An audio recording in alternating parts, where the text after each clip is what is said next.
గాక. వేదికను అలంకరించిన దైవజనులు ప్రేమానందం గారికి, ఈ సభను నిర్వహిస్తున్న సహోదరుడు ప్రభాకర్ గారికి, అలాగే వారికి సహకరిస్తున్న స్థానిక పట్టణ అసెంబ్లీస్ వారికి, చేరువచ్చిన దైవజనులకు, సహోదర సోదరులందరికీ ప్రభువైన యేసుక్రీస్తు నామమున ప్రేమ వందనాలు తెలియజేస్తున్నా. వినుకొండ పట్టణంలో ఈ విధంగా బహిరంగ సువార్త సభలు జరిగించడానికి ఇది దేవుని చిత్తం. అనేకులు యేసుక్రీస్తు ప్రభు యొక్క కృపా సువార్త విని ఆత్మరక్షణ పొంది తీర్పులోనికి రాక మరణములో నుండి జీవములోనికి దాటించబడాలన్న దేవుని ప్రేమపూర్వక దయా సంకల్పము ప్రకారమే ఈ సభలు జరుగుతూ ఉన్నాయి. ఈ దైవ చిత్తాన్ని నేను ప్రగాఢంగా నమ్ముతూ ఉన్నాను. ఇలాంటి బహిరంగ సభలు జరుగుతున్నప్పుడు కొందరికి కొన్ని సందేహాలు ఉంటాయి. ఎందుకు ఇంత భారీ స్థాయిలో ఈ సభలు నిర్వహించాలి అని. మరి ఇందుకొరకు ఆర్థికపరమైన సహాయం ఎక్కడి నుంచి వస్తుంది అని కూడా కొంతమంది భావిస్తూ ఉంటారు. బ్రదరన్ సంఘాలు, సహోదర సంఘములు ప్రపంచవ్యాప్తంగా ఉన్నాయి. సహోదర సంఘములు, బ్రదరన్ అసెంబ్లీస్ అంటారు ఇంగ్లీష్ వాళ్ళైతే. మనము సహోదర సంఘములు అని పిలువబడతాం. అంటే క్రీస్తునందు యేసుక్రీస్తును విశ్వసించిన ప్రతి పురుషుడు, ప్రతి స్త్రీ దేవుని కుటుంబంలో కుమారులు, కుమార్తెలు. అందుచేత పరలోక కుటుంబంలో మనం అందరం సహోదరులను, సహోదరీలు, అన్నదమ్ములు, అక్క చెల్లెళ్ళు అనే ఒక భావన యేసుక్రీస్తు ప్రభు మత్తయి సువార్త 23వ అధ్యాయంలో ఆయన స్వయంగా తెలియచేశాడు. మీరందరూ సహోదరులు అని చెప్పాడు. మీరు గురువులని పిలువబడవద్దు, ఒక్కడే మీ గురువు, ఆయన పరలోకమందున్నాడు. మీరు బోధకులని పిలువబడవద్దు, ఒక్కడే మీకు బోధకుడు, ఆయన ప్రభు అయిన యేసుక్రీస్తు. మీరు తండ్రులు, ఫాదర్స్ అని పిలువబడవద్దు, ఒక్కడే మీకు తండ్రి, ఆయన పరలోకమందున్నారు. మీరు ఆయనకు పిల్లలై ఉన్నారు. యోహాను సువార్త 1వ అధ్యాయం 12వ వచనం ప్రకారం యేసుక్రీస్తు ప్రభువుని రక్షకునిగా అంగీకరించిన వారు దేవుని పిల్లలగుటకు దేవుడు అధికారం ఇచ్చాడు. పిల్లలనగా కుమారులు, కుమార్తెలు. వారు నాకు కుమారులు, కుమార్తెలనై ఉందరు, నేను వారికి తండ్రినై ఉందును అని కొరింథీ 2వ పత్రిక 6వ అధ్యాయం 18వ వచనంలో ప్రభువే స్వయంగా చెప్పాడు. కాబట్టి భూమి మీద యేసుక్రీస్తు ప్రభువును రక్షకునిగా అంగీకరించిన వారందరూ పరలోకపు తండ్రికి కుమారులు, కుమార్తెలు. కనుక ఈ భూమి మీద మనము సహోదరులము, సహోదరులుగా సంఘముగా కూడుకుంటున్నాం గనుక సహోదర సంఘము అన్నారు. అలాగని స్త్రీలకు ప్రాధాన్యత లేదని కాదు. వారి పరిధిలో వారి కృపావరములను వారు దేవుని కొరకు వినియోగించి ప్రభు పరిచర్యలో పాలిభాగస్తులయ్యే గొప్ప కృపను దేవుడు అనుగ్రహించాడు. కాబట్టి సహోదరుల సంఘములు వినుకొండ పట్టణంలో, ఇందిరానగర్లో బేతేలు సహోదర సంఘం ఉన్నది. అలాగనే ఏబిఎం కాంపౌండ్లో ఎఫ్రాయిం సహోదరుల సంఘముగా కూడి ఆరాధన చేస్తున్నారు. అలాగే కొత్తపేట ప్రాంతంలో సీతానగర్లో మరి ఇమ్మానుయేల్ సహోదర సంఘము కూడి ప్రభువును ఆరాధిస్తున్నారు. వెల్లటూరులో హెబ్రోను సహోదరుల సంఘము ప్రభు నామమున కూడి ప్రభువును ఆరాధిస్తున్నారు. ప్రపంచవ్యాప్తంగా అనేక మంది క్రీస్తునందు రక్షణ పొంది యేసుక్రీస్తు నామమున కూడి ఆరాధించు వారు సహోదరులు. కాబట్టి ఈ సభలు సహోదరుల సంఘములన్నీ వారు ఐక్యముగా కూడి వారి భారం వహించారు. నేను జ్ఞాపకం చేశాను. బేతేలు సహోదర సంఘం, ఎఫ్రాయిము సహోదర సంఘం, అలాగే ఇమానియేల్ సహోదర సంఘం, హెబ్రోను ఇప్పుడు మన మధ్య కార్యనిర్వాహకుడిగా నడిపిస్తున్న దేవుని దాసులు ప్రభాకర్ గారు, ఇలాగ అన్ని ప్రాంతాల్లో ఉన్నారు. కాబట్టి ఈ ఆర్థిక పరమైన భారం కూడా వీరందరూ కలిసి భరించి చేస్తున్నారు. సహోదర సంఘములకు ఏ విధమైన విదేశీ సహాయం లేదు, మేము తీసుకోము, అడగము కూడా. అది వాక్యానుసారం కాదు. బైబిల్ గ్రంథము దేవుని ప్రజలే దేవుని కొరకు సమర్పణ కలిగి సేవ జరిగించాలని ప్రభు నేర్పించాడు. కాబట్టి ఏ విధమైన ఫారిన్ ఎయిడ్, విదేశీ సహాయం లేకుండా సేవ చేసేటువంటి సంఘము సహోదర సంఘం. మాలోనే క్రిస్టియన్ ఎంప్లాయీస్, రక్షింపబడిన సహోదరులు, ఉద్యోగస్తులు, చిన్న చిన్న పని చేసేవాడు అందరూ వారి వారి ఆశీర్వాదముల ఫలము సంఘములలో సమకూర్చి ఇలాగున దేవుని సేవ జరిగిస్తూ ఉన్నాం. కాబట్టి ఎవరికైనా ఏ విధమైన అపోహలున్నా వారి సత్యాన్ని గ్రహించాలని నేను ఈ మాటలు దైవ సన్నిధిలో నిలబడి నేను తెలియచేస్తూ ఉన్నాను. అలాగన సహకరించి బాధ్యత వహించిన పట్టణంలో ఉన్న సంఘముల సహోదరులకు, అలాగే మరి వెల్లటూరు స్థానిక సంఘమునకు ప్రభు పక్షముగా నేను ప్రేమ వందనాలు తెలియచేస్తూ ఉన్నాను. కొంతమంది ఈ వాక్యం చెప్పే సేవకులే వీళ్ళకి ఏదో స్పాన్సర్ చేస్తున్నారనే అపోహ కూడా కొంతమందికి ఉండవచ్చు. మేము ఉచితముగానే సేవ చేస్తాం, మేము ఎవరికి ఆర్థిక సహాయం చేయం. ఇది ప్రభు సన్నిధిలో మా అనుభవం. కాబట్టి యేసుక్రీస్తు ప్రభు నేర్పించిన సత్యం ఇది. పుచ్చుకొనుట కంటే ఇచ్చుట ధన్యము అన్నది క్రీస్తు నేర్పిన మూల సూత్రం. మీరు అనవచ్చు, క్రైస్తవులు చాలా మంది డబ్బులు వసూలు చేస్తున్నారు కదండి, టీవీల్లో, యూట్యూబుల్లో మరి డబ్బు పంపమని, దశభాగాలు పంపమని అడుగుతున్నారు కదంటే, వారు వాక్య విరుద్ధంగా ప్రకటిస్తున్నారు. ఎవరైనా వారి దీవెన ఫలం వర్ధిల్లిన కొలది వారి స్థానిక సంఘములోనే వారు ఇవ్వాలి. దైవ సేవకు, సంఘములో ఉన్న పేదలకు, విధవరాళ్లకు, తల్లిదండ్రులు లేని పిల్లలకు, సంఘ సేవా కార్యక్రమాలకు వినియోగించబడాలి. అంతేగాని యేసుక్రీస్తు నామమున ప్రజల దగ్గర నుండి డబ్బు వసూలు చేయడం అనేది యేసుక్రీస్తు నేర్పిన సత్యము కాదని మా స్నేహితులు, దేశీయ స్నేహితులు తెలుసుకోవాలని నేను ముందుగా ఈ విషయాలు తెలియచేస్తున్నాను. మంచిది. యేసుక్రీస్తు ప్రభు కూడా ఆయన ప్రాణం ఇచ్చాడు. వెండి బంగారముల కంటే అమూల్యమైన తన రక్తము చేత మనలను కొన్నాడు. కాబట్టి క్రీస్తు త్యాగాన్ని క్రైస్తవ జీవితంలో మనము అనుసరించి ఆయన సేవను నెరవేర్చవలసిన వారమై ఉన్నాం. మంచిది. దేవుని వాక్యం చదువుకుందాం. ఇంతవరకు దైవజనుల ద్వారా మనము శ్రేష్టమైన సంగతులు పరిశుద్ధ లేఖనములలో నుండి విన్నాం.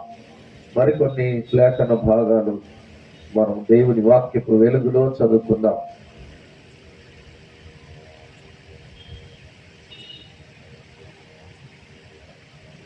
ప్రకటన గ్రంథము 1వ అధ్యాయము 7వ వచనము చదువుదాం.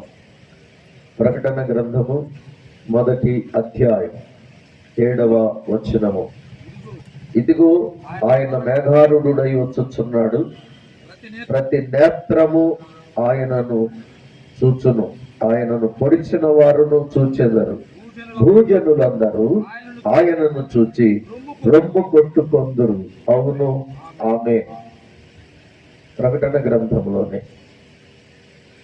22వ అధ్యాయం 7వ వచనం. ఇదిగో నేను త్వరగా వచ్చుచున్నాను, ఈ గ్రంథములోని ప్రవచన వాక్యములను గైకొనువాడు ధన్యుడు. 12వ వచనం. ఇదిగో త్వరగా వచ్చుచున్నాను, వాని క్రియ చొప్పున ప్రతి వానికిచ్చుటకు నేను సిద్ధపరచిన జీతము నా యొద్ద ఉన్నది. 20వ వచనము. ఈ సంగతులను గూర్చి సాక్ష్యమిచ్చువాడు అవును త్వరగా వచ్చుచున్నానని చెప్పుచున్నాడు. ఆమె. ప్రభువైన యేసు రమ్ము. ప్రకటన గ్రంథములోనే 16వ అధ్యాయం 16వ వచనము. ఇదిగో నేను దొంగవలే వచ్చుచున్నాను. తాను దిగంబరుడుగా సంచరించుచున్నందున జనులు తన దిశములను చూతురేమో అని మెలకువగా ఉండి తన వస్త్రము కాపాడుకొనివాడు ధన్యుడు. ప్రార్థన చేద్దాం. కృపామయుడా, మహిమగల తండ్రి, మరలా మీ కృపా సింహాసనమునందుకు వస్తున్నాం. మా ఆత్మీయ అవసరత ఎరిగిన దేవుడు, ప్రతి మనిషిని కొరకు కల్వరిలో మీ ప్రాణం అర్పించి అమూల్యమైన మీ రక్తమును చెందించి పాప నివారణ జరిగించారు. ప్రతి మనుష్యునికి నిత్య జీవమును ఉచితముగా అనుగ్రహించారు, సిద్ధపరిచారు. మీకు స్తోత్రము చేస్తున్నాం. మీ అందు విశ్వాసం ఉంచిన మీ ప్రజలను మీ శాశ్వత జీవమునకు, మీ మహిమకు కొనిపోవుటకై మీరు మరలా రానయ్యనందుకు మీకు స్తోత్రము, మహిమ చెల్లిస్తున్నాం. మీ ప్రత్యక్షత కొరకు మమ్మలను సిద్ధపరచండి. విశ్వాస నిరీక్షణలు గలవారమై మీ ప్రత్యక్షతలో నిలుచుటకు మమ్మను ఆయత్తపరచుమని మా రక్షకుడును విమోచకుడునైన యేసుక్రీస్తు ప్రభు అమూల్యమైన నామమున స్తోత్రము చెల్లిస్తూ ప్రార్థన చేస్తున్నాము తండ్రి. ఆమేన్. ప్రియులారా, ప్రకటన గ్రంథము బైబిల్ గ్రంథములో చివరి పుస్తకం ఇది. బైబిల్ గ్రంథం 2 భాగాలు, పాత నిబంధన, క్రొత్త నిబంధన. క్రైస్తవులందరికీ తెలిసిన విషయం.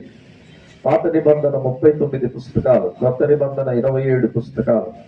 పాత నిబంధన ప్రవక్తలకు దేవుడు బయలుపరిచిన దేవుని సంకల్పము. క్రొత్త నిబంధన, పాత నిబంధన ప్రవక్తలకు దేవుడు ఏమి బయలుపరిచాడో దాని నెరవేర్పు క్రొత్త నిబంధన. పాత నిబంధన 39 పుస్తకాలు కూడా రాబో మెస్సయ్యాని గురించి ప్రవచింపబడిన ప్రవచనాలు.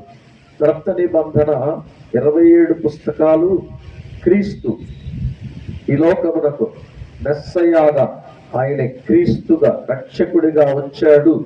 ప్రవచనములు నెరవేర్పుగా రక్షకుడు క్రీస్తు ఈ లోకానికి వచ్చాడని రుజువుపరిచే గ్రంథమే క్రొత్త నిబంధన. మనం విన్నాం, పాత నిబంధన గ్రంథం అంతటిలో అనేక లేఖనములు, ప్రవచనము అనగా జరగబోవు భవిష్యత్తును గుర్చి దేవుడి పరిశుద్ధాత్మ ద్వారా పలికిన వాక్కును ప్రవచనము అంటాం, ప్రాఫెసీ అంటారు. క్రొత్త నిబంధన నెరవేర్పు. అవి నెరవేరాయి, క్రీస్తులో నెరవేరాయి. క్రీస్తును గురించి ప్రవచింపబడిన ప్రవచనములన్నీ క్రీస్తు శరీరధారిగా ఈ భూలోకమునకు వచ్చటం ద్వారా నెరవేర్చబడినవి అని క్రొత్త నిబంధన రుజువు చేస్తూ ఉంది. లేఖనముల ప్రకారం క్రీస్తు ఈ లోకములో ఆయన మానవుడిగా జన్మించాడు. లేఖనములలో వ్రాయబడిన ప్రకారమే ఆయన మానవులందరి కొరకు సిలువలో మరణించి పాప నివారణ నెరవేర్చాడు. లేఖనములలో వ్రాయబడిన ప్రకారమే ఆయన 3వ దినమున సజీవుడై తిరిగి లేచి పునరుత్థానుడై మానవులందరి పాప నివారణ చేశాడు. మృతులను సజీవులుగా లేపుటకు ఆయన సమర్థుడని రుజువుపరుచుకున్నాడు. కాబట్టి కొత్త నిబంధన యేసుక్రీస్తు ప్రభు యొక్క ప్రవచన నెరవేర్పును తెలియచేస్తుంది.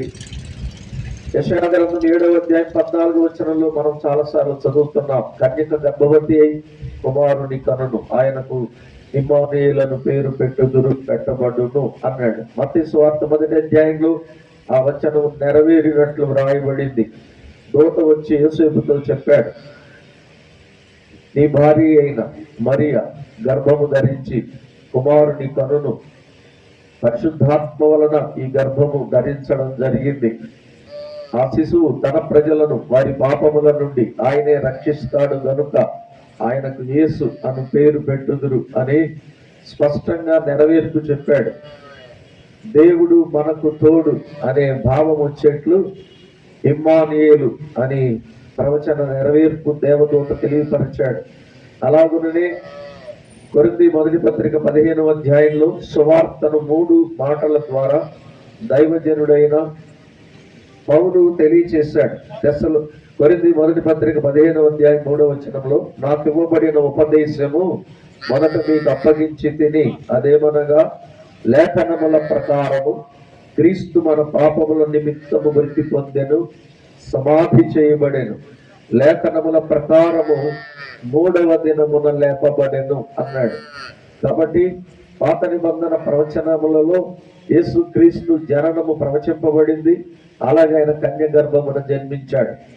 అలాగే ఆయన మనుషులందరి కొరకు మరణిస్తాడని యెషయా గ్రంథం 53వ అధ్యాయములో యెషయా ద్వారా 700 సంవత్సరాలకు ముందు ప్రవచింపబడింది.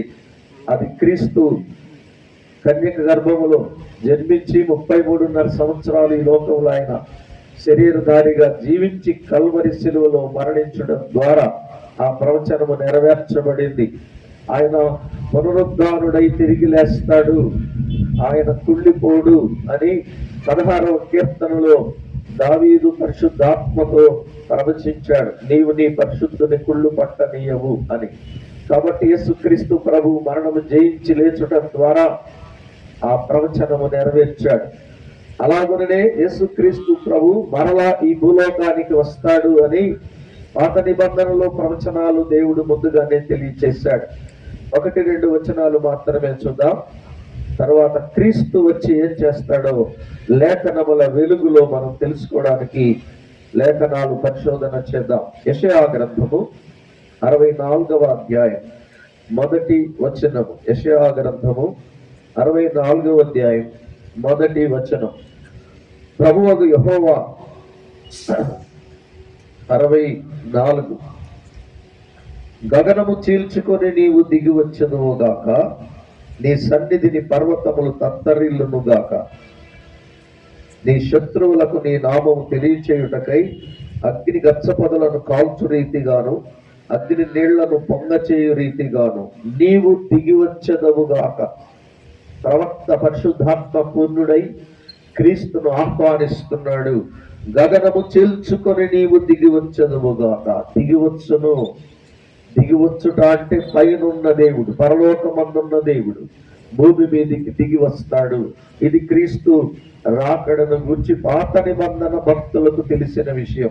66వ అధ్యాయం యెషయా గ్రంథం 66వ అధ్యాయం 15వ వచనం.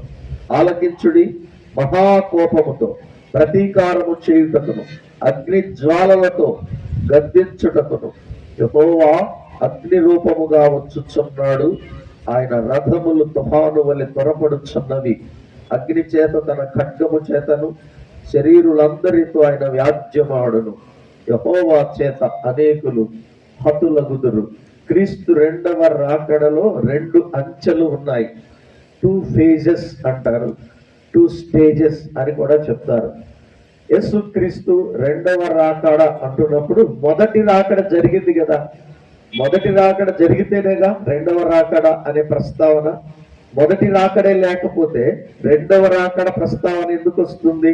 కాబట్టి క్రీస్తు మొదటిసారి భూలోకానికి వచ్చాడు అనేది రుజువైంది కనుకనే ఆయన మళ్ళీ 2వసారి వస్తాడనే ప్రస్తావన పరిశుద్ధ లేఖనాల్లో దేవుడు రాయించాడు.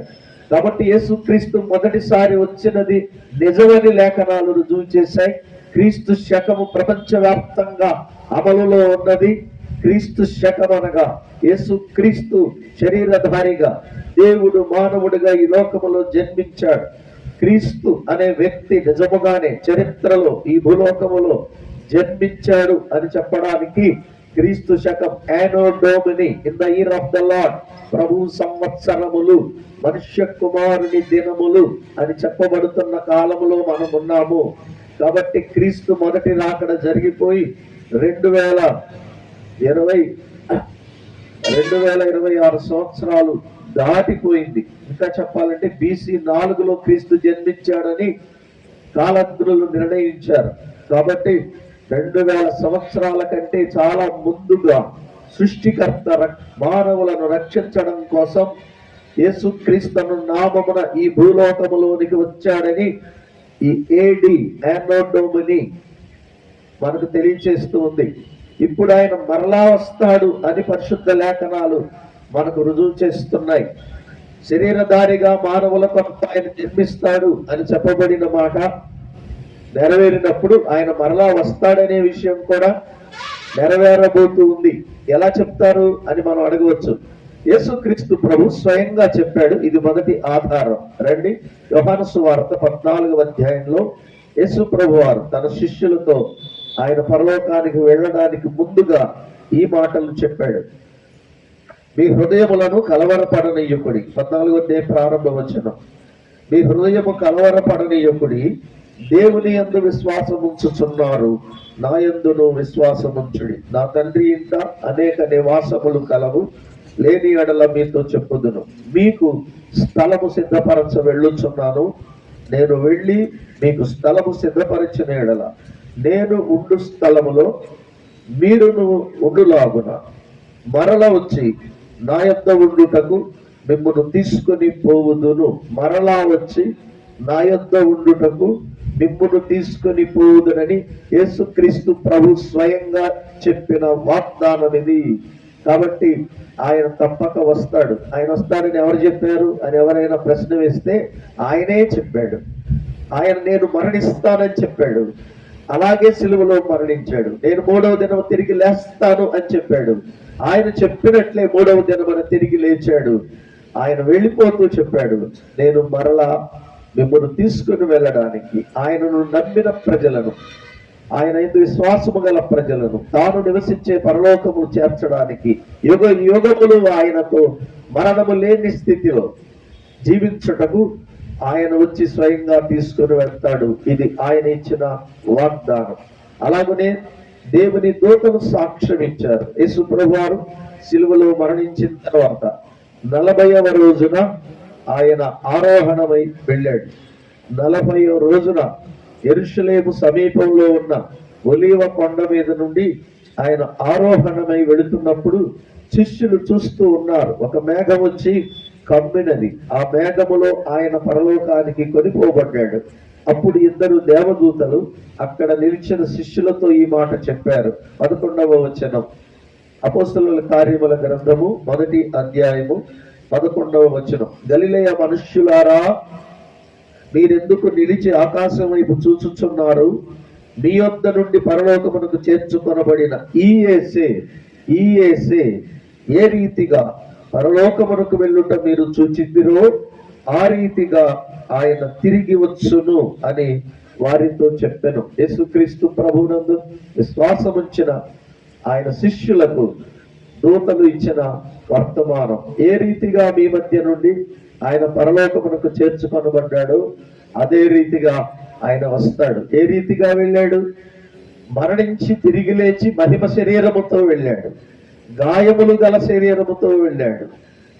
ఆయన యెరూషలేము సమీపములో ఉన్న ఒలీవ కొండ మీద నుండే వెళ్ళాడు. మరలా మహిమ శరీరముతో వస్తాడు. గాయములు గల శరీరముతో వస్తాడు. ఎక్కడి నుండి వెళ్ళాడు? ఆ ఒలీవ కొండ మీదకే వస్తాడు. జకర్యా గ్రంథం 14వ అధ్యాయంలో ఆ వచనం రాయబడింది.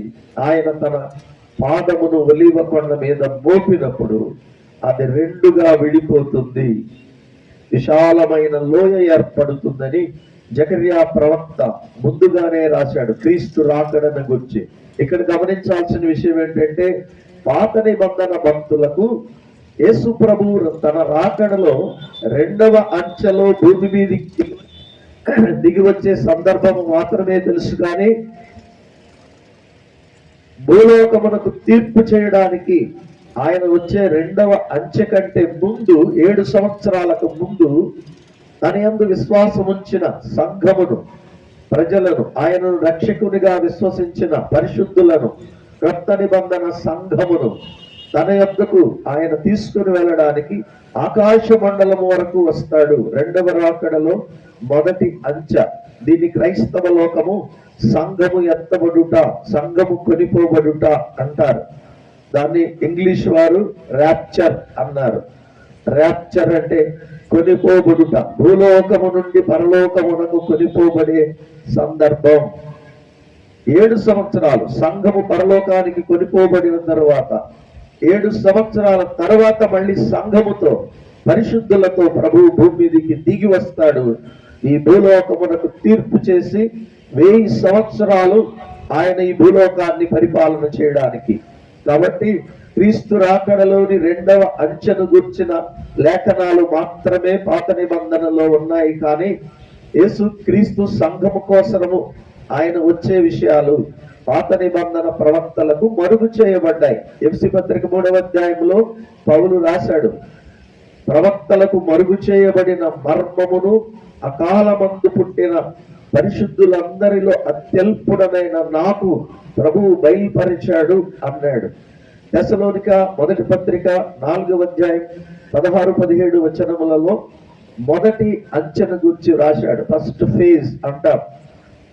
యేసుక్రీస్తు ప్రభు సంఘము కోసం భూమి మీదకి వచ్చినప్పుడు ఆయన నేరుగా భూమి మీదికి రాడు, ఆకాశ మండలం వరకు మాత్రమే వస్తాడు. తన సంఘమును, పరిశుద్ధులను ఆయన తన యొద్దకు ఆకర్షించుకుంటాడు. మేఘముల మీద కొనిపోబడతాం. కానీ భూలోకమునకు తీర్పు తీర్చి ఇశ్రాయేలీయులను రక్షించి తన యొక్క 1000 సంవత్సరాల పాలన స్థాపన చేయడానికి సంఘముతో దిగి వచ్చినప్పుడు ఆయన నేరుగా భూమి మీదకి వస్తాడు. ప్రకటన 1:7 చదివాం. 3 భాగాలు ఉన్నాయి అందులో, గమనించారా? ఇదిగో ఆయన మేఘారూఢుడై వచ్చుచున్నాడు అంటే మేఘముల మీద వెళ్ళాడు, మేఘముతోనే వస్తాడు, మేఘం మీద వస్తాడు.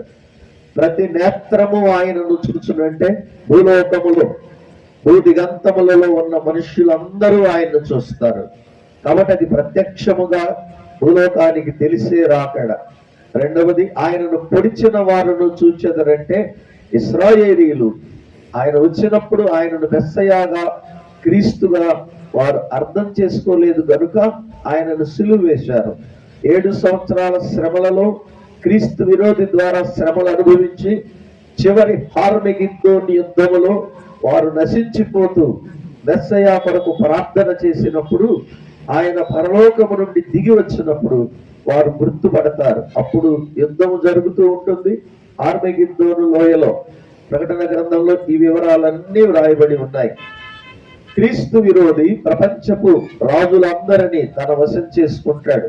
ప్రపంచపు సైన్యములన్నీ యెరూషలేము మీద యుద్ధం చేస్తున్నప్పుడు వారు ఓడిపోయే క్షణంలో వారి విమోచకుని కొరకు వారు ప్రార్థన చేస్తారు. అప్పుడు క్రీస్తు ఇశ్రాయేలీయులను క్రీస్తు విరోధి బారి నుండి రక్షించడం కోసం ఆయన పరలోక సైన్యములతో దిగి వస్తాడని జకరియా గ్రంథం 14వ అధ్యాయంలో, ప్రకటన గ్రంథం 19వ అధ్యాయం 11వ వచనం నుండి చివరి వరకు వ్రాయబడిన భాగంలో చాలా స్పష్టంగా వివరించాడు.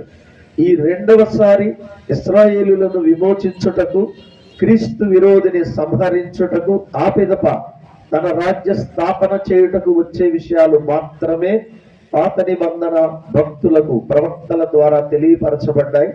యేసుక్రీస్తు ప్రభు శరీరధారిగా జన్మించి సిలువలో మరణించినప్పుడు ఆయన సిలువ మరణమును అంగీకరించిన వారు రక్షింపబడి సంఘముగా ఏర్పడ్డారు.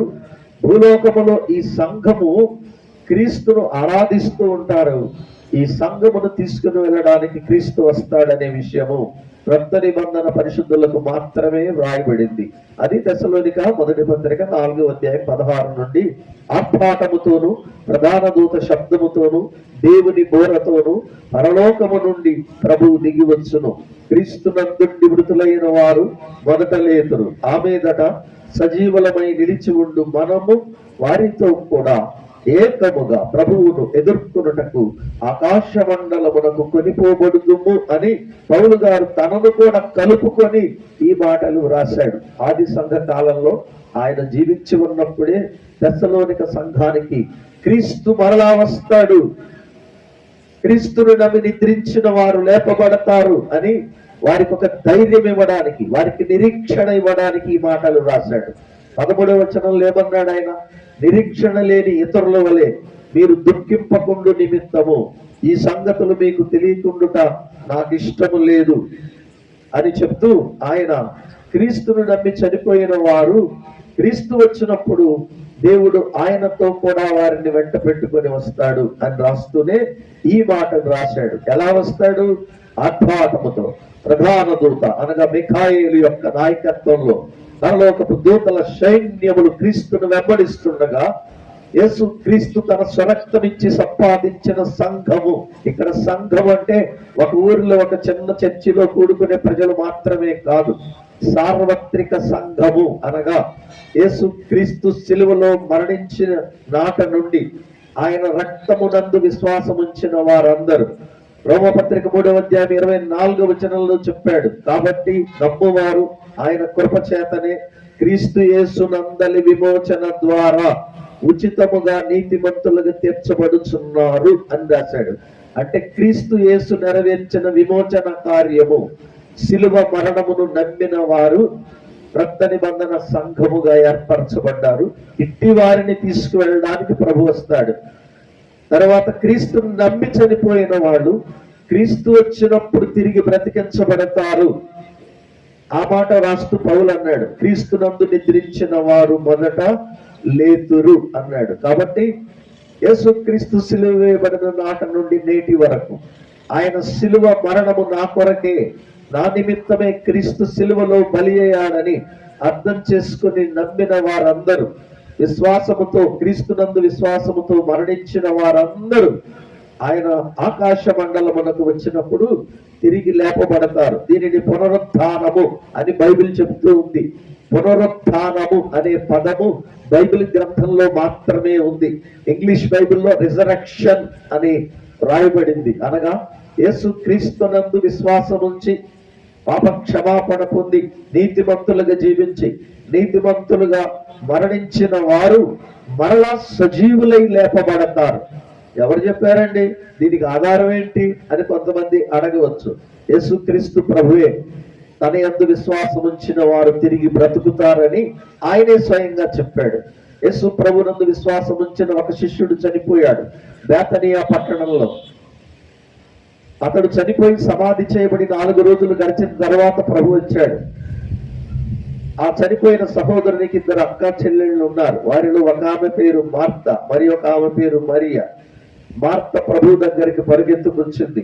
యేసు ప్రభు వారు ఒక మాట అన్నాడు, నీ సహోదరుడు మరలా లేస్తాడు, నమ్ముతున్నావా అన్నాడు.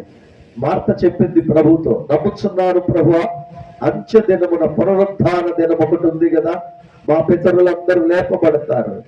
దేవుని యందు విశ్వాసం ఉంచి సృష్టికర్త అయిన యెహోవా యందును రానున్న మెస్సయ్య యందును విశ్వాసము చేత మృతి నొందిన మా పితరులందరూ లేపబడే పునరుత్థాన దినము అంత్య దినమున జరుగుతుంది కదా, ఆ దినమున మా సహోదరుడు మరలా లేస్తాడని నేను నమ్ముచున్నాను అని ప్రభుత్వం ఆమె రూఢిగా చెప్పింది. అప్పుడు ప్రభువు ఈ మాట చెప్పారు, పునరుత్థానము నేనే, జీవమును నేనే. ఎందుకన్నాడు ఆ మాట? ప్రపంచ చరిత్రలో, మానవ చరిత్రలో మరణించి మరణము జయించి తిరిగి లేచిన ఒకే ఒక వ్యక్తి ప్రభు అయిన యేసుక్రీస్తు. ఆ మాట కొరింథీ మొదటి పత్రిక 15వ అధ్యాయం 20వ వచనంలో చాలా రూఢిగా రాయబడింది. చదువుదాం. ఇప్పుడైతే నిద్రించిన వారిలో ప్రథమ ఫలముగా క్రీస్తు మృతులలో నుండి లేపబడి ఉన్నాడు అన్నాడు. కాబట్టి యేసుక్రీస్తు ప్రభు మానవ చరిత్రలో తనంతట తానే మరణించి శిలువ మరణానికి తనను తాను అప్పగించుకొని 3వ దినమున తిరిగి లేస్తానని చెప్పినట్లే ఆయన మరణము జయించి తిరిగి లేచాడు. ఇలాగూ మృతి నొందిన వ్యక్తి చనిపోయిన తరువాత మరలా తిరిగి బ్రతుకుటను పునరుత్థానమని క్రీస్తు తానే నెరవేర్చి చూపించాడు. కాబట్టి పునరుత్థానము మృతులు సజీవులుగా లేపబడుదురు అనే ఒక గొప్ప సత్యము యేసు క్రీస్తులో రుజువు చేయబడింది. అందుకే ఆయన అన్నాడు, నేనే పునరుత్థానమును జీవమును, అనగా నిత్య జీవం ఇస్తాడు. చనిపోయిన వ్యక్తికి మరలా ప్రాణం ఇవ్వగలిగిన వాడు. మొదటి మనుష్యుడు ఆదామును నేలమంటితో నిర్మించిన తర్వాత నరుని నాసికారంధ్రములలో జీవవాయువును ఊదినవాడు. ఈరోజు ప్రతి మనుష్యునిలో దేవుని జీవం ఉన్నది, ఇది గుర్తించాలి. ప్రతి మనుష్యునిలో ఉన్న ఆత్మ, దేవుని ఆత్మ మనము కలిగి ఉన్నాము. కాబట్టి క్రీస్తునందు నిద్రించిన వారు మరలా లేపబడతారు అని ప్రభు రుజువు చేస్తూ పునరుత్థానము నేనే, జీవమును నేనే అని చెప్పి మరి 2 మాటలు చెప్పారు ప్రభు.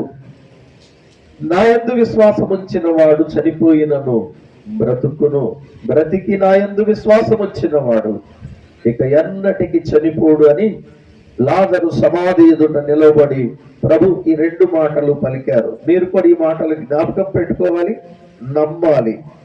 11వ అధ్యాయం 29వ వచనం, 25, 26 రెండు వచనాల్లో ప్రభు మాట్లాడిన మాటలు ఉన్నాయి.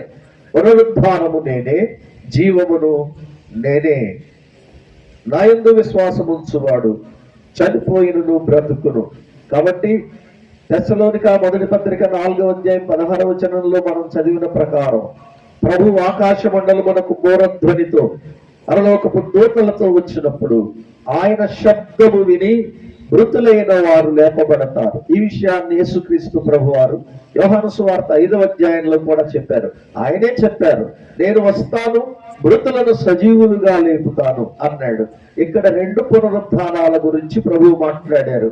యోహాను సువార్త 5వ అధ్యాయము 28వ వచనం చదువుదాం. దీనికి ఆశ్చర్యపడకుడి, ఒక కాలము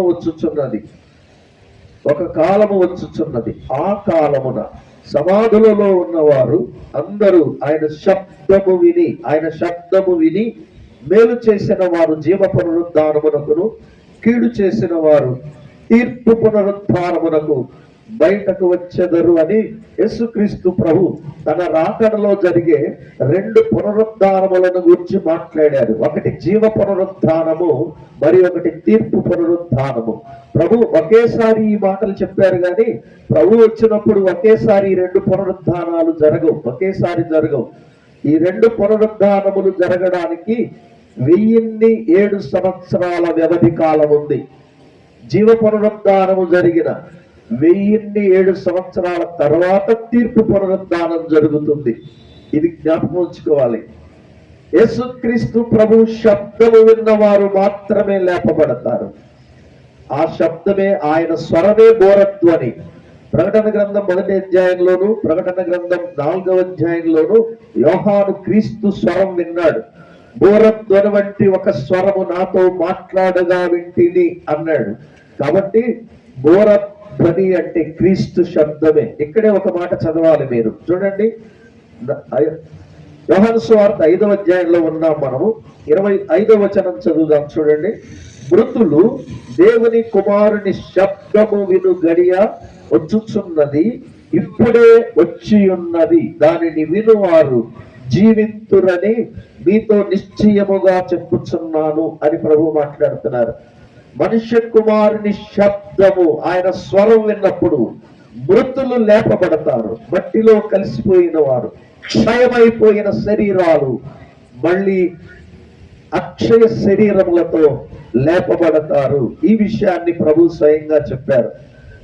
ప్రభు తెస్సలోనిక మొదటి పత్రిక 4వ అధ్యాయం 16వ వచనం 17వ వచనంలో రాయబడిన ప్రకారం ఆయన వచ్చినప్పుడు క్రీస్తు నమ్మిన వారు మాత్రమే లేపబడతారు. ఇందులో కొంతమందికి సందేహాలు ఉన్నాయి.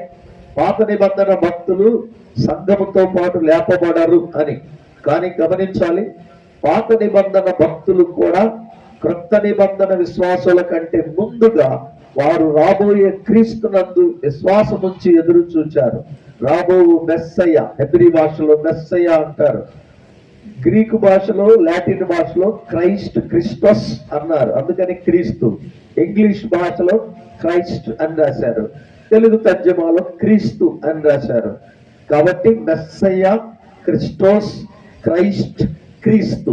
భాషలో పదము తేడాయే గాని ఆయనే క్రీస్తు.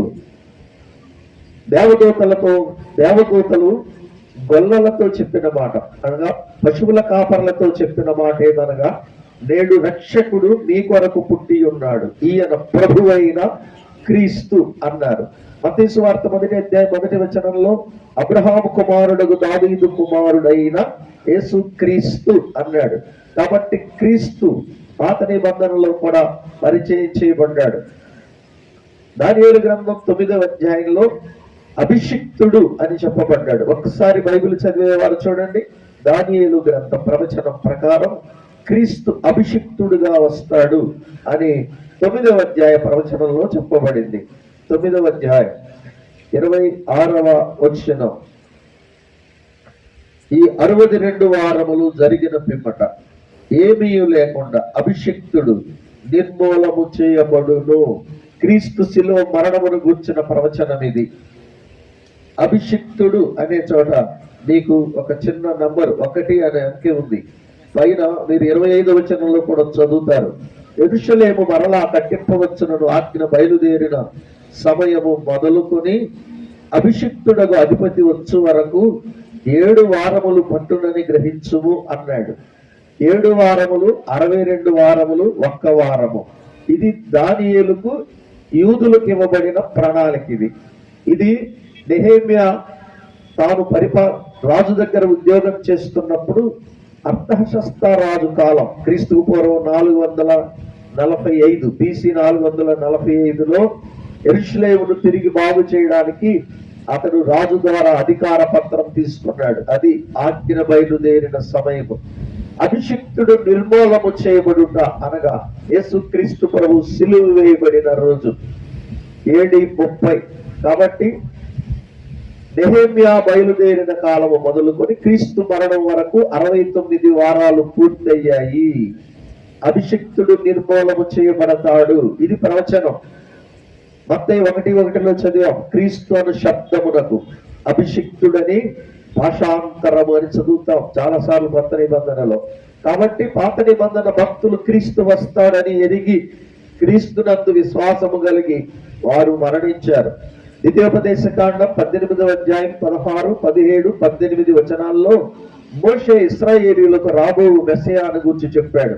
రాబో దినములలో మీ సహోదరులలో నుండి మీ కొరకు నా వంటి ప్రవక్తను దేవుడు పుట్టిస్తాడు. మీలో ప్రతివాడు ఆయన మాట వినాలి. ఆయన మాట వినని వాడు సమాజములో నుండి కొట్టివేయబడతాడు, వస్తాడు అని మెస్సయాను గురించి చెప్పాడు.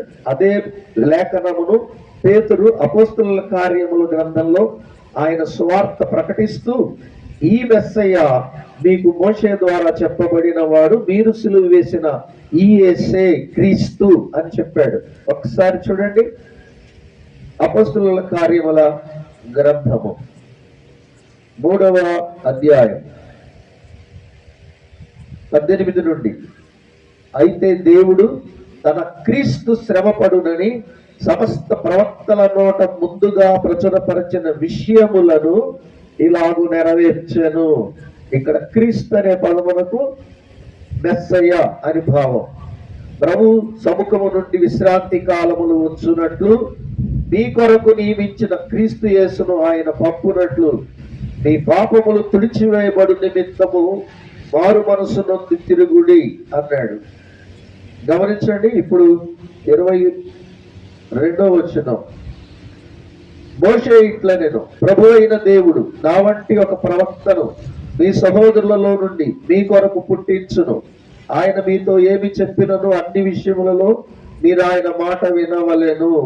ఆ ప్రవక్త మాట విననివాడు ప్రజలలో ఉండకుండా సర్వనాశనమగును అని క్రీస్తును గుర్చే పేతురు రుజువు చేశాడు. యేసుక్రీస్తు ప్రభు సిలువలో మరణించినప్పుడు ఎక్కడికి వెళ్ళాడు?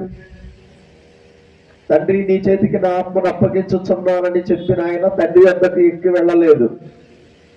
ఎఫ్సీ పత్రిక 4వ అధ్యాయం 8, 9 వచనాల్లో ఆయన ఆరోహణం అవడము కంటే ముందే ఆయన భూమి యొక్క క్రింది భాగములకు దిగను అని రాశాడు. సిలువలో 2వ దొంగ ప్రభువును అంగీకరించినప్పుడు తాను ఎక్కడికి వెళ్తున్నాడో చెప్పాడు కదా. నేడు నీవు నాతో కూడా పరదైసులో ఉందువు అని చెప్పాడు. కాబట్టి పరదైసు పరలోకం 2 ఒకటి కాదు. యేసు ప్రభు వారు ఆరోహణమై వెళ్లే రోజు వరకు ఆదాము కాలము నుండి యెహోవా యందు విశ్వాసము కలిగి చనిపోయిన వారు, రాబోవు మెస్సయ్యానందు విశ్వాసము కలిగి చనిపోయిన వారు భూమి క్రింది భాగములో ఉన్న పరదేశుకు వెళ్ళారు. దానికి యేసు ప్రభు ఒక పేరు పెట్టాడు, అబ్రహాము రొమ్ము అని. అబ్రహాము రొమ్ము అంటే వెళ్ళి అబ్రహాము రొమ్మును కూర్చుంటారని కాదు దానికి అర్థం. పాత నిబంధన భక్తులు ఉండే పరదైసు భూమి లోపల ఉంది. భూమి లోపల 3 భాగాలు ఉన్నాయి. అగ్ని ఉండే స్థలము పాతాళము, పాతాళములోనే 3 భాగములు. షియోల్ అంటారు దీన్ని.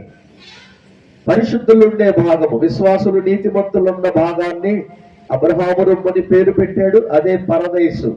వారికి వీరికి మధ్యలో దాటి రాజాలని అగాధమున్నదని లూకాసు వార్త 16వ అధ్యాయంలో యేసు ప్రభు వారే చెప్పాడు. వీటిని భూమి క్రింది భాగములు అని ఎఫెసీ పత్రిక 4వ అధ్యాయం 8, 9 వచనాల్లో పౌలు గారు రాశాడు. యేసు క్రీస్తు ప్రభు సిలువలో మరణించినప్పుడు ఆయన భూమి క్రింది భాగములకు వెళుతూ రెండవ నేరస్తుడిని తనతో పాటు తీసుకెళ్లాడు. అప్పటి వరకు మరణించిన పాత నిబంధన భక్తులకు తనను తాను బలి అయిన క్రీస్తుగా పరిచయం చేసుకున్నాడు. నా మరణమును గూర్చి ప్రవక్తలు రాసిన లేఖనముల ప్రకారము నేను సిలువలో బలి అయ్యాను, మీ అందరి పాపములకు పరిహారము నెరవేర్చానని ప్రభు తానే స్వయంగా భూమి క్రింది భాగంలో ఉన్న పరదేశుకు వెళ్లి పాత నిబంధన భక్తులకు ఆయన తెలియపరిచాడు. 3 దినములు ఆయన భూమి క్రింది భాగములలో ఉన్నాడు. మత్తయి సువార్త 12వ అధ్యాయం 40వ వచనంలో ప్రభు చెప్పాడు, ప్రవక్త అయిన యోనా ఎలాగు తిమింగలము గర్భములో 3 రాత్రింబగళ్ళు ఉండెనో అలాగుననే మనుష్య కుమారుడు భూగర్భములో 3 రాత్రింబగళ్ళు ఉండును అని చెప్పాడు కదా. కాబట్టి ఆయన పరలోకమునకు ఎక్కి వెళ్ళలేదు గాని భూగర్భములో 3 రాత్రింబగళ్ళు ఉండి అక్కడున్న పాత నిబంధన భక్తులకు తన శిలువ బలిని మరణమును వారికి తెలియపరిచాడు. కాబట్టి వారందరూ క్రీస్తునందు విశ్వాసం ఉంచి నిద్రించారు. పరదైసులో ఉన్నవారు సిలువ వేయబడిన క్రీస్తును చూడగలిగారు. 40వ రోజున ఆయన ఆరోహణమై వెళుతూ ఆయన భూమి క్రింది భాగములో ఉన్న పాత నిబంధన భక్తులను తీసుకువెళ్లి 3వ ఆకాశములో ఉంచి ఆయన తండ్రి కుడి పార్శ్వమునకు ఎక్కి వెళ్ళాడు. ఒక్కసారి మీరు ఎఫ్సి పత్రిక 4వ అధ్యాయం చూడండి. చాలా మందికి చనిపోయిన తర్వాత పరిశుద్ధులు ఎక్కడ ఉంటారు అనే సంశయం లేక అనుమానాలు ఉన్నాయి. అందుకోసమే ఈ లేఖనాలు తప్పక చదవాలి. రండి 8వ వచనం నుండి చదివితే మంచిది. అందుచేత ఆయన ఆరోహణమైనప్పుడు చెరను చెరగా పట్టుకొని పోయి మనుష్యులకు ఈవులను అనుగ్రహించనని చెప్పబడి ఉన్నది. ఆరోహణమైనది 40వ రోజున, భూమి క్రింది భాగమునకు వెళ్ళినది 3వ రోజున, సిలువలో మరణించిన రోజున, పునరుద్ధారుడైనది 3వ రోజున.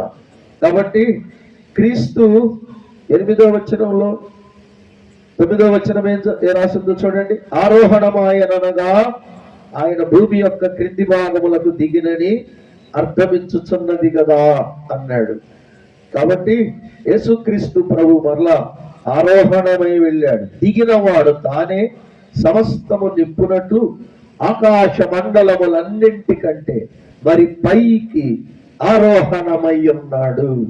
భూలోకంలోనికి మానవుడిగా వచ్చాడు. 33.5 సంవత్సరాలు మన మధ్య ఆయన పరిశుద్ధుడిగా నీతిమంతుడిగా జీవించాడు. మనుషులందరూ చూస్తుండగా ప్రతి మనుష్యుని కొరకు సిలువలో ఆయన బలి అయి పాప నివారణ జరిగించాడు. సిలువలో మరణించిన ప్రభు భూమి క్రింది భాగంలో ఉన్న పరదేశంలో ఉన్న పరిశుద్ధుల యొద్దకు, పాత నిబంధన నీతిమంతుల యొద్దకు వెళ్ళి తన సిలువ మరణమును గూర్చిన రుజువు చేశాడు. 40వ రోజున ఆరోహణమై వెళుతూ భూమి క్రింది భాగములలో ఉన్న పరదేశంలో ఉన్న పరిశుద్ధులను తీసుకెళ్లి 3వ ఆకాశములో ఉంచాడు. కొరింథీ 2వ పత్రిక 12వ అధ్యాయంలో పౌలు గారు ఈ విషయాన్ని ఆయన స్వయంగా తన అనుభవంతో రాశాడు. రండి కొరింథీ 2వ పత్రిక 12వ అధ్యాయం. అతిశయపడుట నాకు తగదు గాని అతిశయపడవలసి వచ్చినది ప్రభు దర్శనములను గూర్చియు ప్రత్యక్షతలను గూర్చియు చెప్పుదును. క్రీస్తునందున్న ఒక మనుష్యుని నేను ఎరుగుదును. ఇది ఆయన పరోక్షంగా మాట్లాడుతున్నాడు, అంటే ఇండైరెక్ట్ గా మాట్లాడుతున్నాడు. అతడు 14 సంవత్సరముల కిందట 3వ ఆకాశమునకు కొనిపోబడెను. అతడు శరీరముతో కొనిపోబడెను నేను ఎరుగను, శరీరము లేక కొనిపోబడెను నేను ఎరుగను, అది దేవునికే తెలియను. అట్టి మనుష్యుని నేను ఎరుగుదును, అతడు పరదేశంలోనికి కొనిపోబడి వచింపచక్యము కాని మాటలు వినెను అన్నాడు. ఇది తన స్వానుభవమే.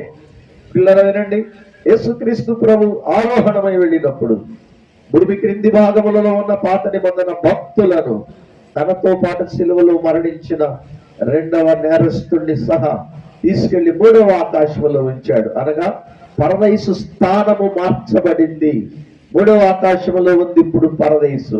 యేసు ప్రభు ఆరోహణుడై వెళ్ళిన దగ్గర నుండి ఇప్పటి వరకు క్రీస్తునందు మృతులైన వారందరూ భూమి క్రింది భాగములకు వెళ్ళడం లేదు. 3వ ఆకాశంలో ఉన్న పరదేశుకే వెళుతూ ఉన్నారు.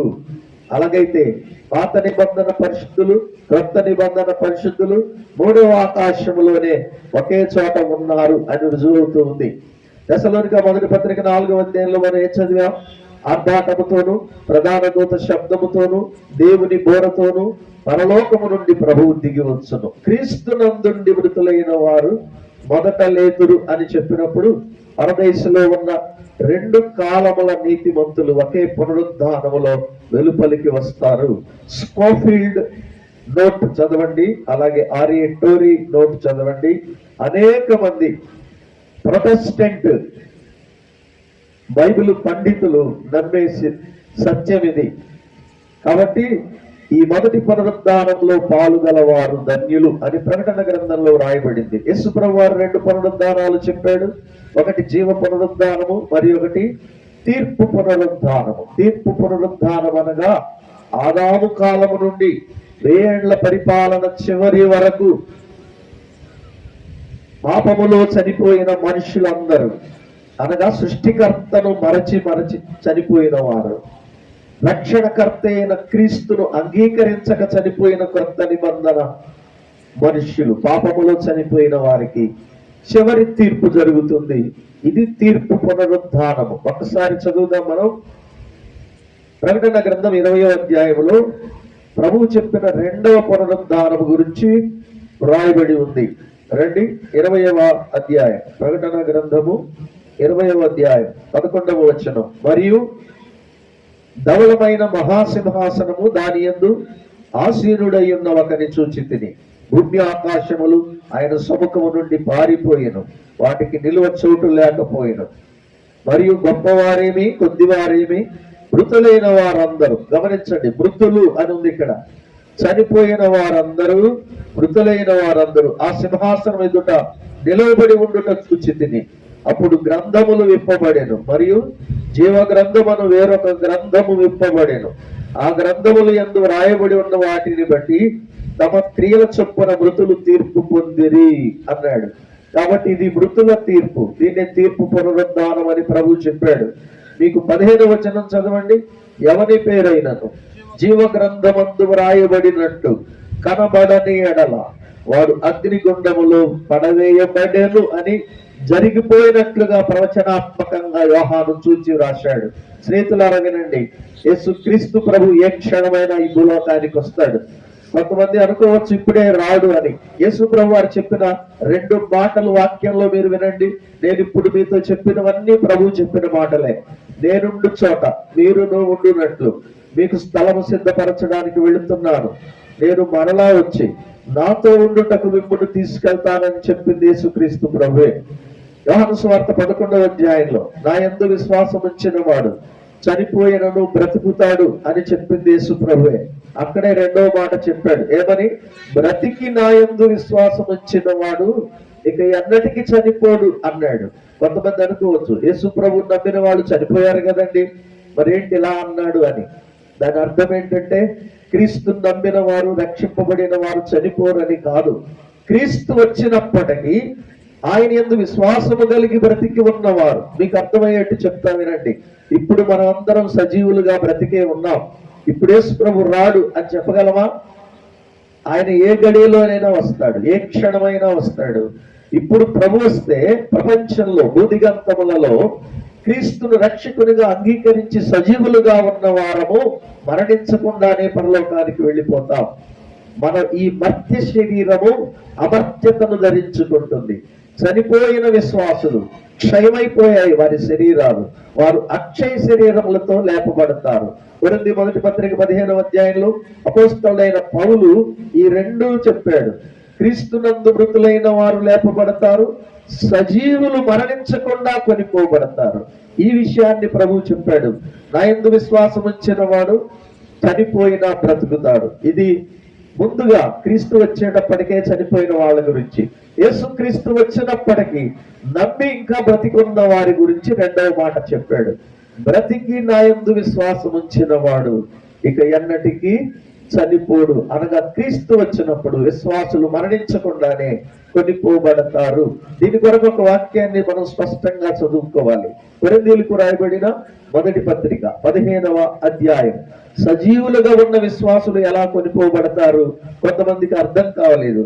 గమనించండి, 15వ అధ్యాయం 50వ వచనము, సహోదరులారా నేను చెప్పున్నదేమనగా రక్త మాంసములు దేవుని రాజ్యమును స్వతంత్రించుకొన నేరము. అంటే ఏంటి? రక్త మాంసముల శరీరంలో ఇప్పుడు మనం బ్రతికే ఉన్నాం.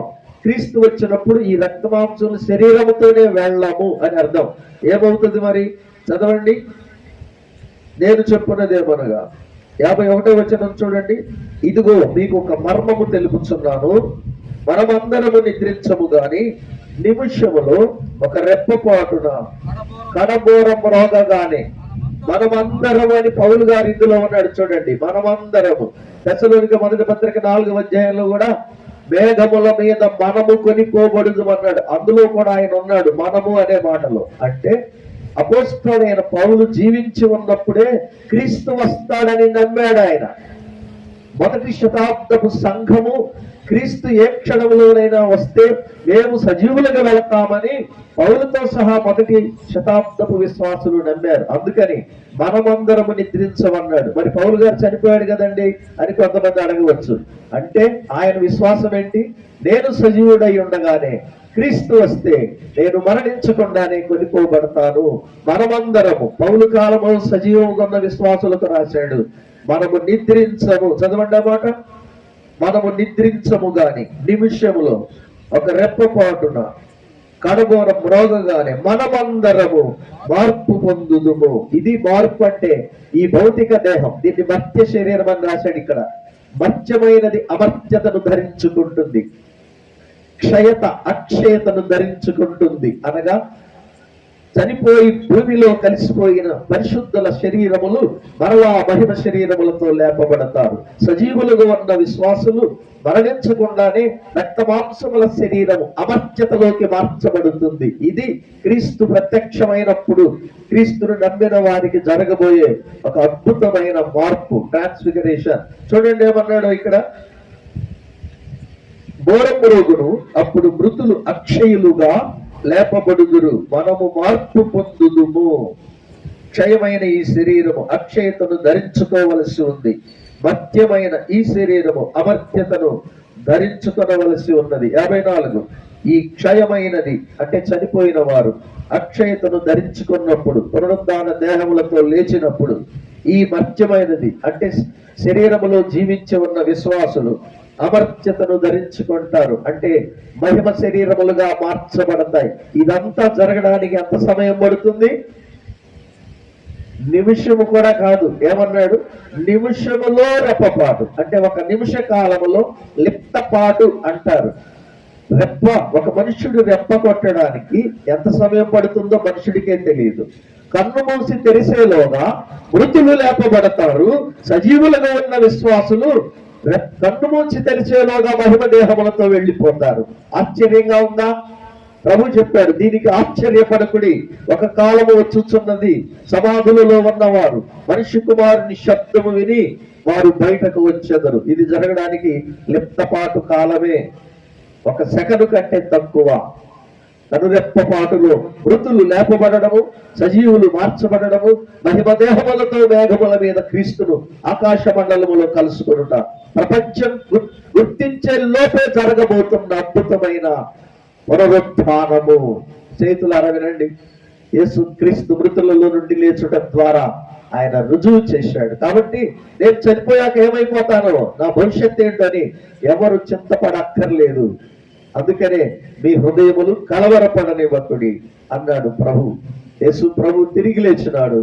ఆయన విశ్వాసం ఉంచిన వారు మొదటి పునరుద్ధానంలో తిరిగి లేపబడతారు. ఒకసారి ప్రకటన గ్రంథము 20వ అధ్యాయంలోకి మనం వెళ్ళాలి. ఇది తీర్పు పునరుద్ధానానికి, మొదటి పునరుద్ధానమునకు మధ్యలో జరిగేటువంటి రెండవ అంచెలో క్రీస్తు భూమి మీదికి సంఘముతో వచ్చినప్పుడు 7 ఏళ్ల శ్రమల కాలములో క్రీస్తును నమ్మి చనిపోయిన పరిశుద్ధుల పునరుద్ధానం ఇక్కడ చెప్పబడింది.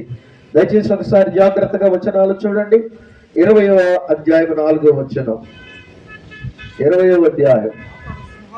అంతట సింహాసనములను చూచితిని, వాటి మీద ఆసీనులై ఉండే వారికి విమర్శ చేయుటకు అధికారం ఇవ్వబడెను, మరియు క్రూర మృగముకైనను దాని ప్రతిమకైనను నమస్కారము చేయక తన నొసళ్ళ యందు గాని చేతుల యందు గాని దాని ముద్ర వేయించుకొనని వారు. జాగ్రత్తగా వినాలి.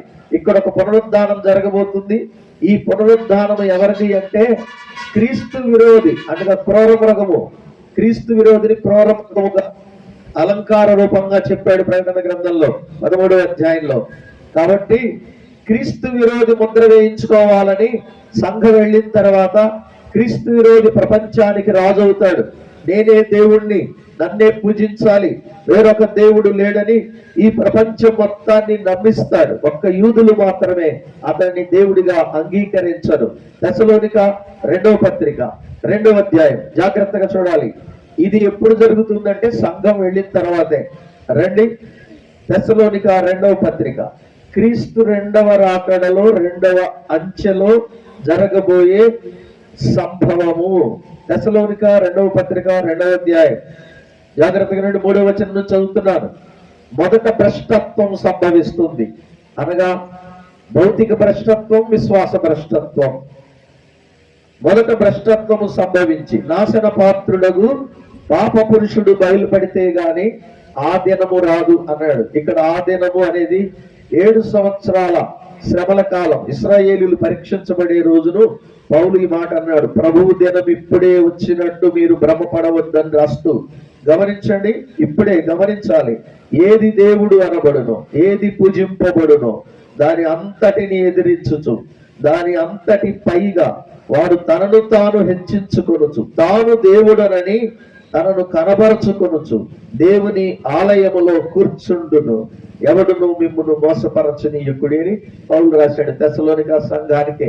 మొదటి పత్రికలో క్రీస్తు వచ్చి సంఘాన్ని తీసుకెళ్తాడని చెప్పాడు. 2వ పత్రికలో క్రీస్తు భూమి మీదకి సంఘముతో దిగి రావడానికి ముందుగా 7 సంవత్సరాలు క్రీస్తు విరోధి ప్రపంచాన్ని పరిపాలిస్తాడు. ఐరోపా 10 దేశాలు ఏకగ్రీవంగా ఎన్నుకుంటాడు. దానియేలు గ్రంథంలో వివరాలు ఉన్నాయి. చిన్న కొమ్మని రాయబడింది. ప్రకటన గ్రంథం 17వ అధ్యాయంలో, ప్రకటన గ్రంథం 13వ అధ్యాయంలో అతని గురించి వివరాలు ఉన్నాయి, మీరు చదువుకోండి. యోహాను సువార్త 5వ అధ్యాయంలో యేసు ప్రభువు ఒక మాట చెప్పాడు. నేను నా తండ్రి నామమున వచ్చాను, అయినా మీరు నన్ను నమ్ముటలేదు. వేరొకడు తన నామమున వస్తాడు, మీరు అతనిని అంగీకరిస్తాడు అని చెప్పాడు. క్రీస్తు విరోధి తన నామమున వచ్చినప్పుడు అతడే మెస్సయ్య అని వారు మోసపోయి 7 సంవత్సరాలు వారితో నిబంధన చేసుకుంటాడు. దానియేలు గ్రంథం 9వ అధ్యాయం 27వ వచనంలో ఆ మాట రాయబడింది. వారమునకు అతడు అనేకులకు నిబంధన స్థిరపరచును, అర్ధవారమునకు బలిని నైవేద్యమును నిలిపివేయును, నాశనకరమైన హేయ వస్తువు పరిశుద్ధ స్థలమందు నిలపబడును అని దానియేలుకు చెప్పబడింది. మత్తయి సువార్త 24వ అధ్యాయం 15వ వచనంలో ఆ నెరవేర్పునే ప్రభు చెప్పాడు. ప్రభువా, నీ రాకడకు యుగ సమాప్తికి సూచనలేంటి అని శిష్యులు అడిగితే చాలా సూచనలు చెప్పాడు. యుద్ధములు, కరవులు, భూకంపములు, ఇవన్నీ వేదనలకు ప్రారంభమే గాని అంతము వెంటనే రాదు అని చెప్తూ ప్రవక్త అయిన దానియేలు ద్వారా చెప్పబడిన నాశనకరమైన హేయ వస్తువు పరిశుద్ధ స్థలమందు నిలుచుట మీరు చూడగానే చదువువాడు గ్రహించుగాక, యోదయలో ఉండి వారు కొండలకు పారిపోవలేను అని ప్రభువు చెప్పాడు. కాబట్టి సంఘం ఎత్తబడిన తర్వాతే వాడు దేవాలయంలో కూర్చుంటాడు. సంఘము భూమి మీద ఉండగా క్రీస్తు విరోధి బయటకు రాడు. నేను ఇప్పుడు చదివిన తెస్సలోనిక 2వ పత్రిక 2వ అధ్యాయములో వారిని అడ్డగించున్నది ఏదో వారిని అడ్డగించును అన్నాడు. అడ్డగించువాడు అడ్డగించు వరకే అడ్డగించును, అడ్డగించున్నది అడ్డగించువాడు తీసివేయబడు వరకే అడ్డగించును. ఆ మాటలు చాలా మందికి అర్థం కావు. క్రీస్తు విరోధిని బయటికి రాకుండా అడ్డగించు అధికారము క్రీస్తు సంఘానికి ఉంది. క్రీస్తు సంఘం ఎదుట పాతాళ లోక ద్వారములు నిలవనేరవు అన్నాడు. ఇప్పుడు భూలోకములో క్రీస్తు రక్తమిచ్చుకున్న సార్వత్రిక సంఘము భూమి మీద ఉన్నది కనుక క్రీస్తు విరోధి బయటకు రాడు. వాడు తన సొంత కాలమందు బయలుపరచబడును అని అదే తెస్సలోనిక 2వ పత్రిక 2వ అధ్యాయంలో రాశాడు. కాబట్టి సంఘము కొనిపోబడిన తర్వాతే క్రీస్తు విరోధి ఇశ్రాయేలీయులు కట్టుకుని నూతన మందిరములో కూర్చుంటాడు. ఒక్క విషయం జాగ్రత్తగా వినండి. మత్తయి సువార్త 24వ అధ్యాయంలో 42వ వచనంలో ప్రభు చెప్పాడు, 44వ వచనంలో ప్రభు చెప్పాడు, మీ ప్రభు ఎప్పుడు వచ్చునో మీరు ఎరుగరు, ఏ గడియ వచ్చునో మీరు ఎరుగరు గనుక మీరు మెలకువగా ఉండుడి అన్నాడు. అందుచేతే మొదటి శతాబ్దంలో పౌలు తాను జీవించి ఉండగా క్రీస్తు వస్తాడని సంఘానికి సిద్ధపాటు దయచేశాడు. ఈ మాట వినండి, ఇప్పుడు క్రీస్తు రావచ్చు, వస్తే సజీవులైన విశ్వాసులు వెళ్ళిపోతాం, మృతులు లేపబడతారు. ఎంత త్వరగానైనా ఇశ్రాయేలు మందిరం కట్టుకోగలరు. అందుకే ప్రపంచం సిద్ధపడుతూ ఉంది, యుద్ధాలు జరుగుతున్నాయి. ఇశ్రాయేలీలు మందిరం కొరకు ప్రయత్నాలు చేస్తున్న మాట నిజమే, కానీ మందిరం పూర్తయిందాక క్రీస్తు రాడని చెప్పలేం. కానీ ఏ క్షణమైనా ఆయన వస్తాడు. ఈ రోజు రాడు అనడానికి కూడా లేఖన ఆధారం లేదు. ప్రభు అన్నాడు, మీరు అనుకున్నది గడియలో ప్రభు వస్తాడు. రెండు విషయాలు వాస్తవం అండి. మనిషి మరణం తెలియదు, క్రీస్తు రాకడ తెలియదు. అందుకే సిద్ధపడాలి. ఇప్పుడు రాడు కదా అని నేను నమ్మనంటే కుదరదు. నీ మరణమే ముందు రావచ్చేమో. అందుకే ప్రభు ఈ సంగతులన్నీ రాశాడు. ఇదిగో త్వరగా వచ్చుచున్నాను, దొంగ వలె వచ్చుచున్నాను అన్నాడు. ప్రకటనలో చదివాం కదా, నేను వారి వారి జీతం ఇచ్చుటకు క్రియల చొప్పున ఫలం ఇచ్చుటకు వచ్చుచున్నాను అన్నాడు. కాబట్టి విశ్వాసులు సిద్ధపడాలి. హెబ్రీ పత్రిక 10వ అధ్యాయం 27వ వచనంలో, ఇక కాలము బహుపంచముగా ఉన్నది, వచ్చుచున్నవాడు ఆలస్యము చేయక వచ్చును, నా ఎదుట నీతిమంతుడైన వాడు నా ఎదుట విశ్వాస మూలముగా జీవించును. ఎవరైనా వెనుక తీసిన ఎడల వాని యందు నా ఆత్మకు సంతోషం ఉండదు. మనము నశించుటకు వెనుక తీయవారము కాము, గాని రక్షింపబడుటకు విశ్వాసము గలవారమై ఉన్నాము అని పౌలు రాశాడు విశ్వాసులకి. కాబట్టి విశ్వాసులు కూడా ప్రభు ఏ క్షణం వచ్చినా ఆయన న్యాయపీఠం ఎదుట పరలోకంలో నిలవడానికి సిద్ధపడాలి. ఏ క్షణమైనా ప్రభువుని ఎదుర్కోవడానికి సంఘం ఆయత్తపడాలి. కనుక క్రీస్తు పునరుద్ధానం మనం ప్రకటన గ్రంథం 20వ అధ్యాయంలో చదివాం. ముద్ర వేయించుకొనని వారు క్రీస్తు సంఘముతో వచ్చినప్పుడు లేపబడతారు. వారు శ్రమల కాల పరిశుద్ధులే గాని పాత నిబంధన పరిశుద్ధులు గాని కొత్త నిబంధన పరిశుద్ధులు గాని అక్కడ లేపబడరు. చాలా మంది దీన్ని పాత నిబంధన భక్తులు 20వ అధ్యాయంలో ప్రకటనలో లేపబడతారని భావిస్తున్నారు.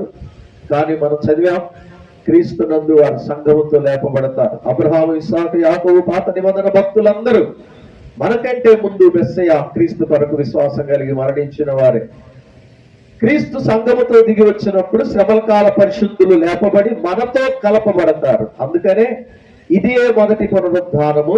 ఈ మొదటి పునరుద్ధానములో పాలుగలవారు ధన్యులు అని రాశాడు. వీరు బ్రతికిన వారై 1000 సంవత్సరములు గొర్రెపిల్లతో కూడా రాజ్యము చేయుదురు అని రాశాడు. కాబట్టి వాళ్ళు బ్రతికిన తర్వాతే 1000 ఏళ్ల పరిపాలన. కాబట్టి జీవ పునరుద్ధానములో 7 సంవత్సరాలకు ముందు జరిగే పాత కొత్త నిబంధన విశ్వాసులు, 7 సంవత్సరాల తర్వాత జరిగే శ్రమల కాల పరిశుద్ధులందరూ జీవ పునరుద్ధానములో పాలిభాగస్తులు. 1000 ఏళ్ల పరిపాలన చివరిలో ధవళ సింహాసనం దగ్గర ప్రతి మనిషిని పాపాన్ని క్రీస్తు తీర్పు చేస్తాడు. ఎందుకని? ప్రతి మనిషిని కొరకు ఆయన మరణించాడు, ప్రతి మనిషిని పాపమును ఆయన భరించాడు, ప్రతి మనిషిని తీర్పును ఆయన అనుభవించి అన్యాయపు తీర్పు పొంది ఆయన మానవుల కొరకు రక్షణ సిద్ధపరిచాడు. కాబట్టి క్రీస్తును అంగీకరించకపోవడం వల్లనే మనుష్యులు చివరి తీర్పులో ఉంటారు, అంతేగాని పాపములు పుట్టినందుకు కాదు. ప్రియ స్నేహితులారా, యేసు క్రీస్తు భూలోకానికి ఇప్పుడు న్యాయాధిపతిగా వస్తాడు. మొదటిసారి రక్షకుడిగా వచ్చాడు. శిలువలో మరణించి నీ పాపములకు రావాల్సిన శిక్ష ఆయన అనుభవించి రద్దు చేశాడు. ఇప్పుడు క్రీస్తును నమ్మని వారికి, అనగా సృష్టికర్త అయిన దేవుని, రక్షణకర్త అయిన క్రీస్తును విశ్వసించని అన్ని కాలముల మృతులైన పాపాత్మలకు తీర్పు చేయడానికి న్యాయాధిపతిగా వస్తాడు. సిద్ధపడాలి. మరణం తప్పదు. శరీర మరణం తర్వాత రెండవ మరణం ఉంది. ప్రకటన గ్రంథం 21వ అధ్యాయం 8వ వచనంలో, పిరికివారు, అవిశ్వాసులు, అసహ్యులు, నరహంతకులు, వ్యభిచారులు, మాంత్రికులు, అబద్ధికులు అందరూ అగ్నిగంధకములతో మండుకొండములో పాలు పొందుదురు. ఇది రెండవ మరణము అన్నాడు. యోహాను సువార్త 5వ అధ్యాయం 24లో చెప్పాడు, ఈ నా మాటలు విని నన్ను పంపిన వాని యందు విశ్వాసం ఉంచువాడు నిత్య జీవము గలవాడు, వాడు తీర్పులోనికి రాడు అన్నాడు. కాబట్టి క్రీస్తును విశ్వసిస్తే ధవళ సింహాసనపు తీర్పు తప్పించుకుంటావు. ఇప్పుడు క్రీస్తు వస్తే మొదటి పునరుద్ధానములోను సజీవులలో నీవు ఎత్తబడతావు, కొనిపోబడతావు. ఏ క్షణములో పాపములో మరణించిన చివరి తీర్పులో నిలవాలి. ఆ తర్వాత యుగాల శిక్షకు వెళ్ళాలి. అది తప్పించడం కొరకే క్రీస్తు శరీరధారిగా వచ్చి సిలువలో బలి అయ్యాడు. స్నేహితులారా, ఇప్పుడైనా క్రీస్తును అంగీకరించండి.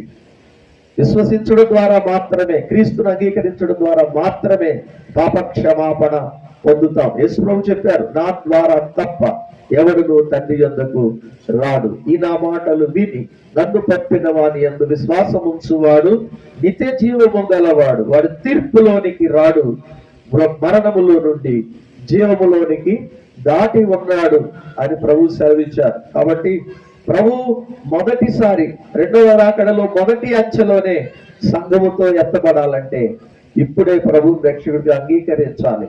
క్రీస్తును అంగీకరించక మరణిస్తే తీర్పు పునరుద్ధానములో ధవల సింహాసనం దగ్గర తీర్పు పొంది నిత్య దండనకు వెళ్ళిపోక తప్పదు. కాబట్టి క్రీస్తు ప్రేమ చేత ఎన్ని సంగతులు ఆయన ప్రపంచ భవిష్యత్తు రాశాడు, మనుష్యుని నిత్యత్వం గురించి రాశాడు. ఇది కాలక్షేపం కోసం చెప్పే మాటలు కాదు. ఇవన్నీ క్రీస్తు ప్రభు స్వయంగా భూమి మీదకి వచ్చి చెప్పాడు.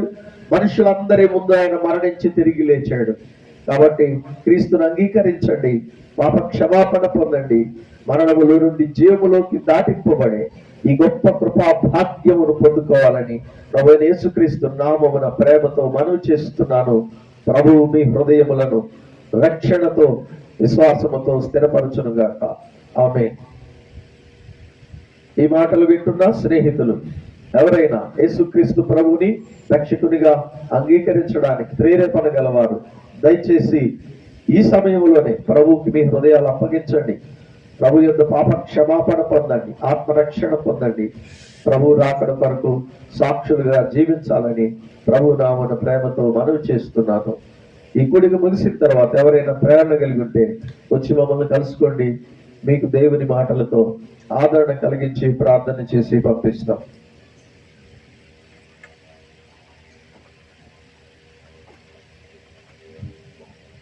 దేవుని నామానికి స్తోత్రాలు. ఇంతవరకు దేవుని దాసులు మొదటిగా ప్రేమానందం అన్నగారు దేవుని రాకడలో మరి ఏం జరగబోతుందో ఆ సంగతులు వారు అందించారు. రెనల్స్ బాబన్న గారు రెండు రాకడలు ఏ విధంగా ఉంటాయో, వాటి పరిస్థితులు ఏ విధంగా ఉంటాయో, పాత నిబంధన భక్తులు ఆ తర్వాత సజీవులు అయిన మనము ఒకరోజు కలుసుకుంటాము అని మొదటి రాకడ రెండవ రాకడ గురించిన సంగతులు దేవుని దాసులు ధారాళముగా అందించారు. మరి అందించిన మాటలను బట్టి ఎవరైనా సరే యేసు ప్రభువును నమ్ముకోవాలి అనేటువంటి హృదయ ప్రేరేపణ మీలో ఉంటే ఇదే మిక్కిలి అనుకూలమైన సమయం. రేపనేది మనది కాదు.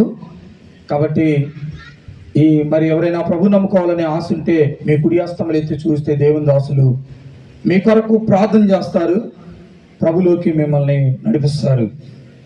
మరి మంచిది. వాక్యం అందించిన మరి ఇరువురు దైవజనులకు ప్రత్యేకమైనటువంటి ప్రేమ వందనాలు తెలియజేస్తూ ఉన్నాను. 5 నిమిషాల్లో కోడికి ముగించబడింది, ఎవరు తొందరపడద్దు.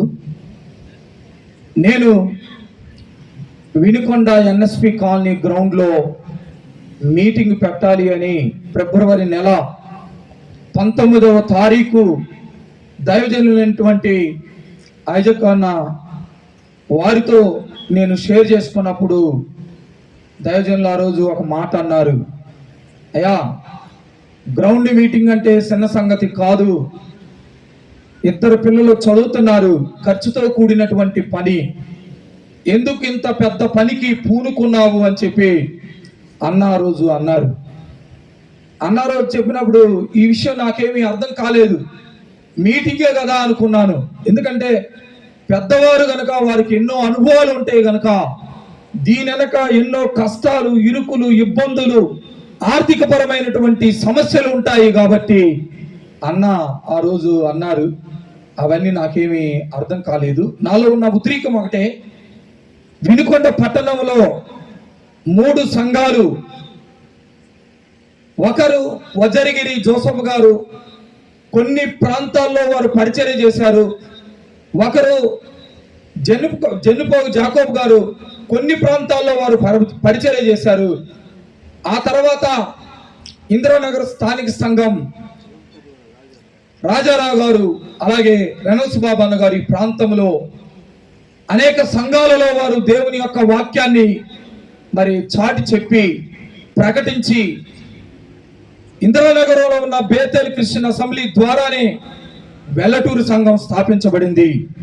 నేను చిన్నప్పుడు 14 సంవత్సరాల వయసు కంటే ఇంకా తక్కువ వయసులో ఉన్నప్పుడు పోయిన రాత్రి నేను చెప్పినట్లు రేణస్ బాబు అన్న గారు బడి కొట్టమని అక్కడికి వచ్చి రెండవ రాకడను గురించినటువంటి రాకడనే రైలు బండి వస్తుందనే కీర్తన వారు హార్మోనియం వేస్తూ బడి కొట్టంలో వారు పాటలు పాడారు. ఆ తర్వాత దైవజనులైనటువంటి రాజారావు గారు మా గ్రామం కోసం ఎంతో కష్టపడి ఇల్లు తిరిగి మరి సమస్యలుగా ఉన్నప్పుడు కూడా ఎంతగానో ఆక్రందన చెందినటువంటి వ్యక్తి రాజారావు అన్న గారని నేను మనస్ఫూర్తిగా తెలియజేస్తూ ఉన్నాను.